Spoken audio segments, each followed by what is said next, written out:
প্রতিদিন খেয়ে খাওয়া মানুষ অন্য সকল মানুষদের মতো তাদের জীবন না।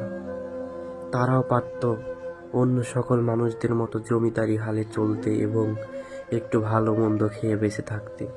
তাদের অতীতটাই ছিল অনেক কষ্টের, ভাগ্যের নির্মম পরিহাসে আজ তাদের জীবনটা এইরকম। একটি গরিব ঘরের ছেলের জীবন এতটা সহজ না। আমরা কারো কাছে যোগ্য হতে পারি না, না সমাজের কাছে যোগ্য, না নিজের কাছে যোগ্য।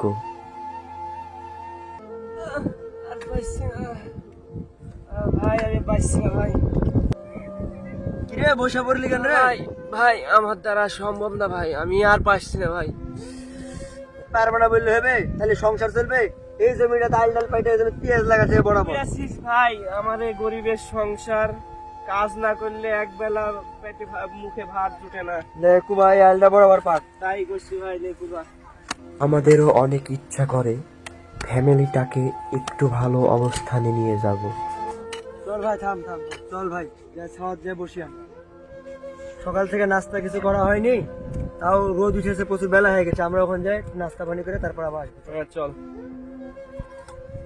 কিন্তু আমাদের করার কিছুই নেই, না আছে আমাদের অধিক অর্থ, না আছে অধিক সম্পত্তি।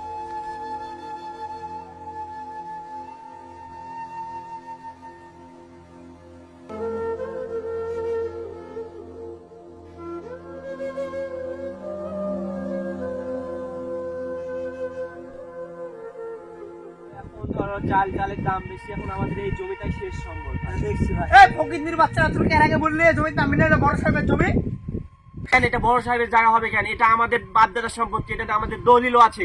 কেন এটা বড় সাহেবের জায়গা হবে? এই ফকিন্নির বাচ্চারা, এর আগে বলিনি যে এটা বড় সাহেবের জায়গা?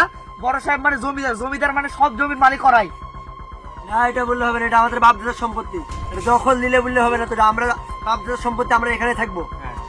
বড় সাহেব কিন্তু এখনো জমিতে আসেনি, বড় সাহেব আসার আগে তোরা জমি থেকে এখনো চলে যা। না না, যতই বলো এই জমি থেকে আমরা উঠতে পারবো না। যতই দখল নিতে আসুক আমরা উঠবো না এই জমি থেকে, এটা আমাদের বাপদাদার সম্পত্তি, আমরা উঠবো না। কোনো তর্ক করিস না, ভালো করে বুঝছি জমি থেকে উঠবি না। না না, আমরা জমি থেকে উঠবো না, আমরা জমি থেকে উঠবো না। না আমরা জমি থেকে উঠবো না। না কিছু ক্ষমতাবান মানুষ আছে যাদের কাছে সবসময় আমাদেরকে অবহেলিত আমরা হতে হয়। কখনোই আমাদের জমি না থেকে আমরা উঠবো না।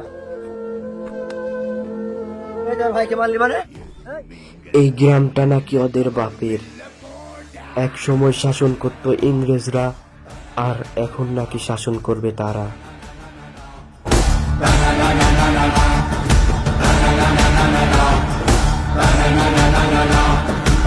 ভাই ভাই না, আমার এক্সিডেন্ট না ভাই। ছোট সাহেব, আমি জমির দখল নিতে এসেছি, সেজন্য আমাকে মেরে ফেল দিয়েছে। বাচ্চারা, এই গরিবের বাচ্চারা, তোদের কথা বহুদিন ধরে শুনছি, তোরা খুব অত্যাচার করছিস। এই জমি আজকেই দখল করে যাবো। এই প্রকৃতির বাচ্চারা দেখেছিস, ছোট সাহেব যাবে সেটা হলো। ছোট সাহেব আমাদের এই জমি থেকে, হাত দিবি না। ছোট সাহেব আমাদের এই জমি, ছোট সাহেব এটা আমাদের বাপ দাদার সম্পত্তি। তোরা নিচু শ্রেণীর লোক, তোরা আমাদের গায়ে কেন হাত দিবি? তোমার গায়ে আবার হাত দিবি মানে?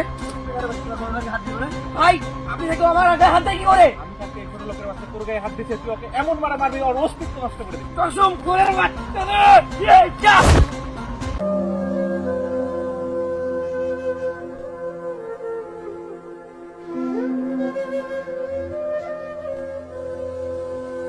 জমিদার সাহেব, সাহেব আপনি আমাকে যা করেন তা আমার ছোট ভাইকে কিছু করেন না সাহেব। সাহেব এই কসম করে বাচ্চা, তো নোংরা পাখি হয়ে যাবে। যা, তোর নোংরা হাত কেন আমার বউ ঘরে লাগালি? বড় ভাই জুতোর দাম নষ্ট হবে না? এই বাবুর সাথে থাক, আমার লাগবে না। সব কর, তার প্রয়োজন নাই। তো হ্যাঁ ভাই, জমিতে যা আছে সব ওদের ফেলে দে। এই ছাড়ু, এখনই চল।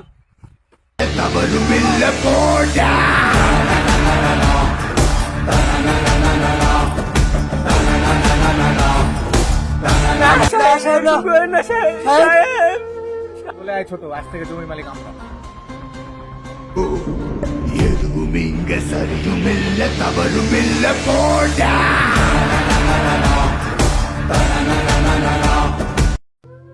আমরা ব্যর্থ, সত্যি আজ অনেক অসহায়। বাপ দাদার শেষ সম্বলটুকু এই জমিটা নিজের করে রাখতে পারলাম না। আর যেই জমিটি ছিল আমাদের উপার্জনের শেষ সম্বল, যেটাই দৈনন্দিন কাজ করে অনেক পরিশ্রম করে সংসারটিকে চালাতাম, এখন আমরা কিছুই জানি না কি করব। সত্যি আজ আমরা হেরে গেলাম সেই ক্ষমতাশীল জমিদারের ছেলেদের অহংকারের কাছে।